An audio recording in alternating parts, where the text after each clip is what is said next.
Yang diajarkan guru-guru kami, mursyid-mursyid kami di thariqah, dilarang mendoakan buruk bagi pemimpin, kecuali si pemimpinnya sudah mulai menghina agama kita. Oh, kalau itu jihad kita, Bang Dik.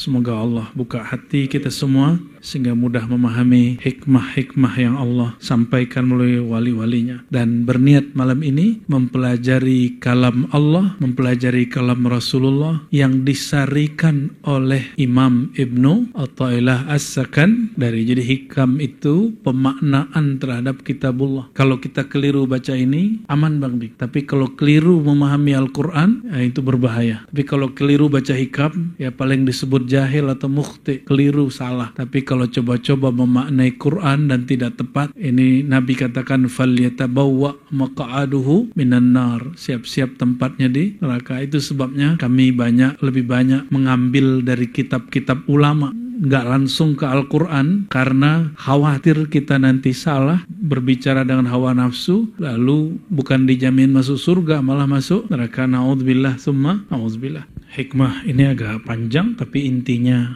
surah An-Najm tadi ya, wa anna ila rabbikal muntaha, dan bahwasannya kepada Tuhanmu lah tempat terakhir, tujuan terakhir engkau melakukan perjalanan rohani. Maka berkalam Ibnu Athaillah Sakandari, la tarhal min kaunin ila kaunin.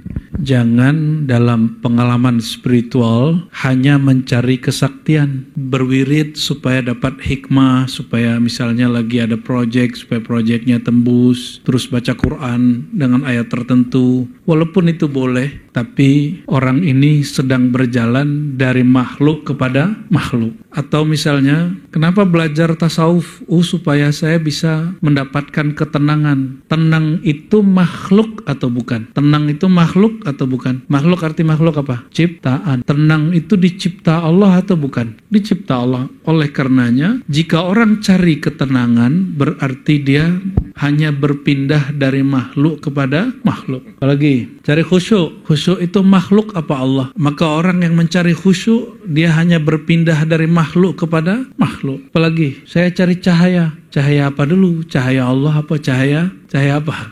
Ternyata yang dimaksud cahaya titik-titik yang ada di dalam cakra tubuh latifah, itu nggak masuk, itu makhluk. Kita tidak cari itu, kita mencari yang lebih mulia dari semua cahaya, disebut nurun ala nur, cahaya yang bukan cahaya materi ataupun imateri. Allah itu tidak materi, juga nggak disebut imateri. Allah itu munazzah an kullim minhuma. Allah maha suci dari sebutan materi ataupun materi. Cukup katakan dialah yang zahir, dialah yang batin, dialah yang awal, dialah yang akhir. Itu cukup. Kenapa kita nggak sebut Allah itu imateri? Karena Allah mengatakan dirinya zahir. Dan imateri itu bisa jadi ruh, bisa jadi jiwa. Ruh dan jiwa bukan materi. Maka kalau kita katakan Allah bukanlah materi, tapi dia adalah imateri, orang ini akidah halus sunnahnya perlu diperbaiki lagi. Bukan disesatkan, Bang Dik. Jangan berlaku seperti tukang cari kesalahan orang. Kita ini kalau bisa ada kesalahan orang kita tutup. Saya heran kok ada ulama kerjaannya hanya mencari kesalahan orang. Semoga nanti muncul ulama-ulama yang membimbing orang salah, bukan mencari orang salah lalu memfatwa-fatwakannya, bikin rusuh. Dan yang paling repot, si ulamanya salah faham. Perkara rohani dia hukum dengan hukum akidah. Perkara rasa dia pandang dengan hukum-hukum zahir. Ini ulama su dan ulama jahil murakkab. Ulama yang dari dulu mereka memusuhi Imam Ghazali, dari dulu mereka mengkafirkan Abul Hasan Syazili. Jadi imam-imam kita ahli tariqah, ahli tasawuf yang ahli sunnah, jadi kafirkan dari dulu. Siapa yang mengkafirkan? Mereka. Imam Al-Hakim At-Tirmizi yang sezaman dengan Bukhari, Muslim, Abu Daud, Tirmizi juga diusir dari kampungnya. Yang mengusir Imam Hakim Tirmizi nggak ada yang kenal hari ini. Orang yang terusir ini sampai hari ini kuburannya diziarahi. Dia wafat tahun 318 Hijriah, sekarang sudah 1446 Hijriah, dan dia masih diziarahi. Imam Bukhari wafat tahun berapa? 205 6 di mana?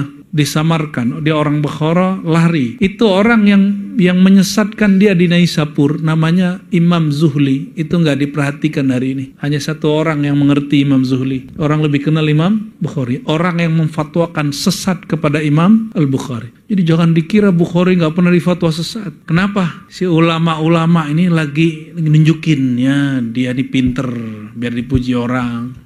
Dia ini hebat, ingin menjaga akidah umat. Nah ini hati-hati, slogan-slogan begini ini berbahaya. Yang berhak menjaga akidah umat itu bukan orang-orang kayak kita ini. Nah Bapak Ibu yang bukan Allah, Ibnu Athaillah menegur banyak ulama. Ternyata imam ini juga dianggap sesat di zamannya. Ada yang menyesatkan Ibnu Athaillah As-Sakandari. Kenapa?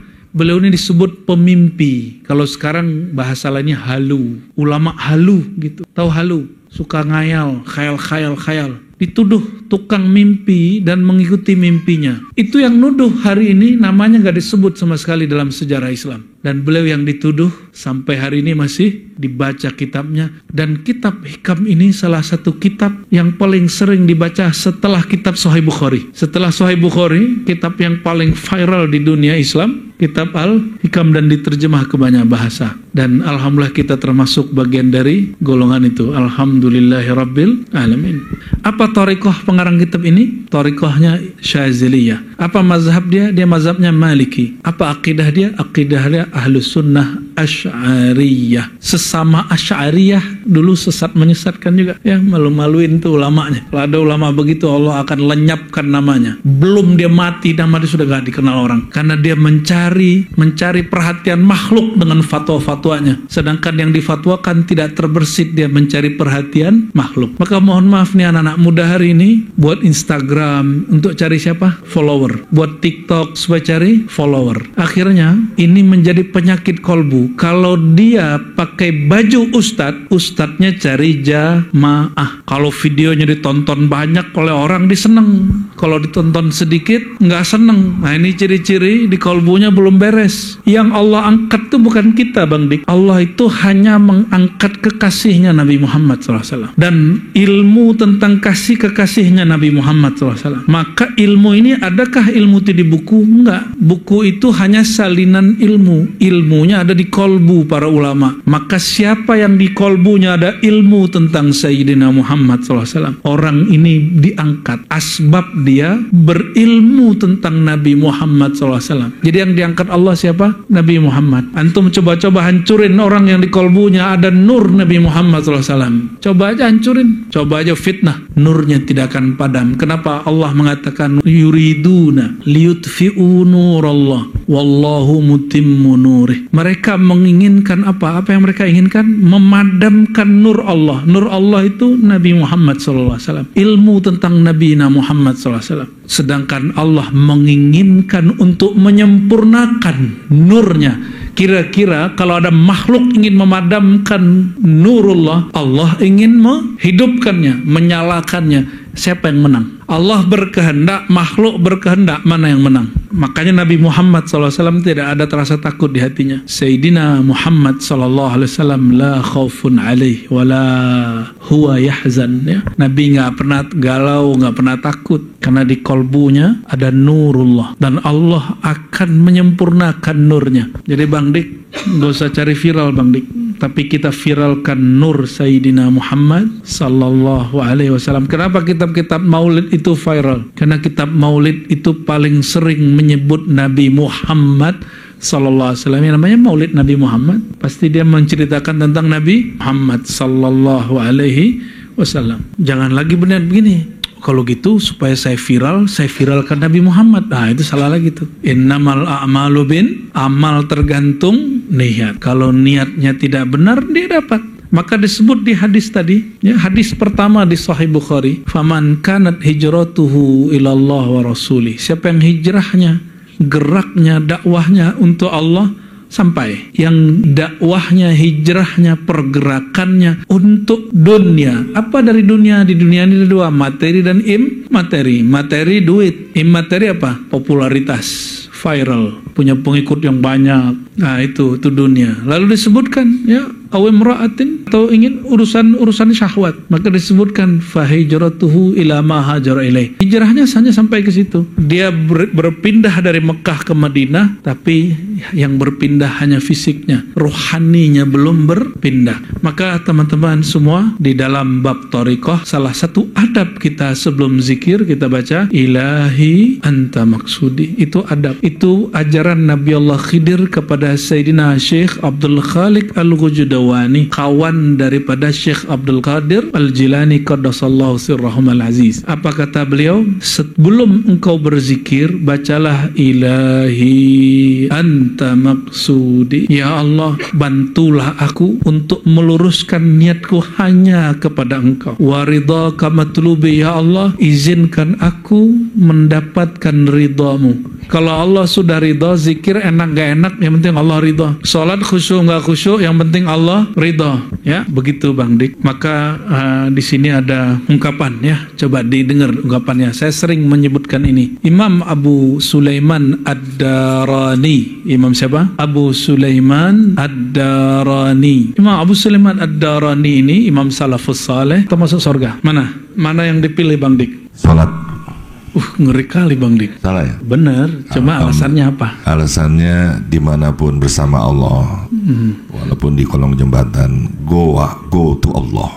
Promosi dia. Abu Sulaiman Darani ditanya, kamu pilih surga Firdaus atau sholat 2 rakaat? Apa jawaban beliau? Untuk sekarang aku pilih sholat 2 rakaat. Kenapa? Karena aku bernafsu untuk masuk surga. Cuma kalau saya ditanya, dulu saya jawabnya seperti Imam Ad-Darani, sekarang saya sudah revisi Pak. Kita sudah Firdaus setiap pagi dan petang pasti memandang Allah Subhanahu wa taala. Ini ternyata ilmu rasa, ilmu ma'rifat itu berkembang. Boleh dong kita beda sama ulama dulu, boleh nggak? Boleh, kan ini bukan bab akidah, ini cuma bab rasa. Ini hanya bab rasa. Di mana kita tempat jumpa dengan Allah? Di sorga apa di dalam sholat? Mestinya sholat, tapi apakah sholat antum itu layak untuk dijadikan media jumpa dengan Allah? Layak nggak? Belum, jujur. Kabar gembiralah, bikinlah orang-orang rindu masuk surga. Kenapa? Karena di surga itu ada kenikmatan yang zahir, ada kenikmatan yang batin. Yang zahir kawin, makan, ya. Benar, apa lagi? Jalan-jalan. Nikmatnya semua. Tapi ada nikmat yang batinia, yaitu jumpa dengan Allah Subhanahu wa taala. Laula ru'yatullah fil jinan ma nashtaqu ilaiha. Kalau bukan karena memandang Allah itu tempatnya di adalah hadratil firdausil a'la, di hadrat firdaus, maka kita tidak akan merindukan surga. Jadi kita merindukan surga bukan karena dia surga, bukan karena dia tempat yang menyenangkan, tapi surga itu tempat memandang Allah Subhanahu wa taala. Seandainya semua nikmat dikasih tapi tidak dikasih jumpa dengan Allah, fala nastaquha. Kita nggak perlu merindukan surga. Sudah bisa mendudukkan faham? Jadi kita harap surga bukan karena surga. Surga itu makhluk, bukan. Surga itu curhat loh Bapak Ibu. Ternyata surga ini suka curhat. Curhat ya Rob, kata ahli surga, kata si ruh surga. Jadi surga itu punya ruhnya, ruhul jannah. Apa kata surga? Ya Rob, yang masuk ke dalamku du'afa, fuqara, masakin. Yang masuk ke dalamku ke orang-orang lemah, orang miskin. Apa katanya? Kere. Melarat gitu. Kok orang-orang begitu? Ya, siapa yang bicara? Ruhul jannah. Dijawab oleh Allah Ta'ala, ya ayatuhal jannah, duhai surga, anti rahmati, engkau itu rahmatku, biki arhamu man asya, denganmulah media aku menyayangi, memberi rahmat kepada orang yang aku kehendaki. Begitu juga kepada neraka, ya. Neraka ini dia bangga, dia keren ya. Yang masuk ke neraka itu, tahu nggak, raja-raja, pejabat-pejabat, dan yang paling ngeri kiai-kiai, mursyid masuk. Nauzubillah summa nauzubillah. Ya, ngeri nggak? Ngeri. Para qurra, para pembaca Quran, pembaca kitab masuk. Yang keren-keren itu masuk. Siapa aja tadi? Raja. Contoh raja paling keren siapa dulu? Firaun. Namrud.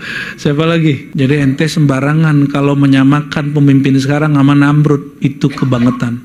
Namrud itu pasti masuk neraka karena matinya sudah mati su'ul khatimah. Kalau pemimpin sekarang nggak beda paham sama kita nggak dapat kebaikan dia, Jangan pastikan dia langsung sama dengan Fir'aun. Yang bicara begitu, dia telah melanggar etika dia sebagai seorang hamba Allah yang tidak tahu masa depan, bahwa akhir nafas kita nggak ada yang tahu. Dan saya khawatir seperti yang dikatakan Nabi Muhammad SAW, apa yang beliau katakan, orang yang mengkafirkan orang lain dan tidak terbukti yang dikafirkannya kafir, faqad ba'a bihi ahaduhuma, maka tuduhan kufurnya kembali kepadanya. Maka saya sampaikan kepada siapapun yang sudah kebelanjur, yang sudah terlanjur mengkafirkan orang yang belum tentu kafir, segera merevisi dan bertobat kepada Allah, minta maaf kepada orang itu, ya, dan minta ampun kepada Allah.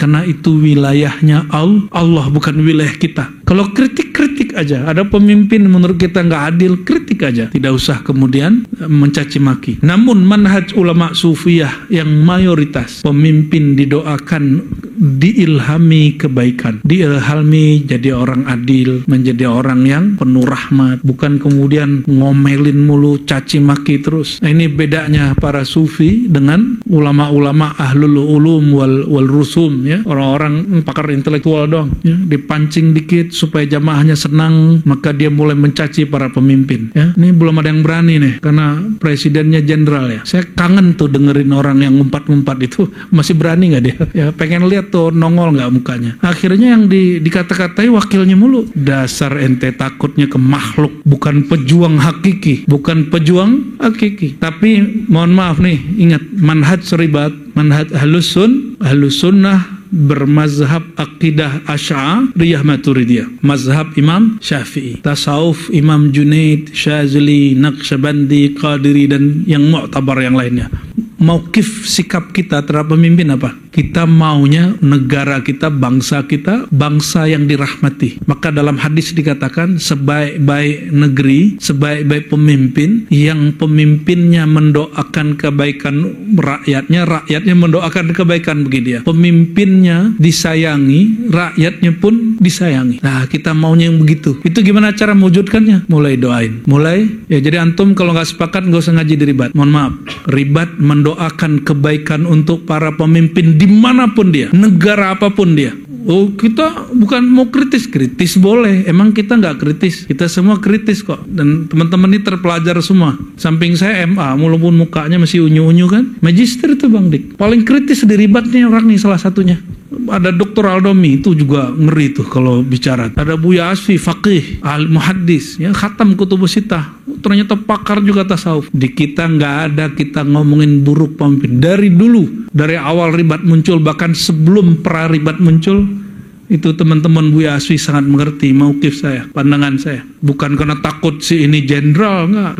Dari dulu kita sudah begitu. Ya, walaupun saya nggak nyoblos presiden sebelumnya, kita nggak pernah doain dia buruk. Coba antum track, ya, cari kembali kajian-kajian saya yang lama. Walaupun saya dicaci oleh jamaah, dibentak pakai takbir, kita nggak kemudian berubah. Kenapa? Yang diajarkan guru-guru kami, mursyid kami di thariqah, dilarang mendoakan buruk bagi pemimpin, kecuali si pemimpinnya sudah mulai menghina agama kita. Oh, kalau itu jihad kita Bang Dik. Jihad kita langsung. Emang gua takut jihad ya? Kita nggak takut jihad Pak. Kita takutnya berlaku jahat. Jangan sampai jihad kita itu jahat. Allahumma salli ala Sayyidina Muhammad wa ala ali Sayyidina Muhammad.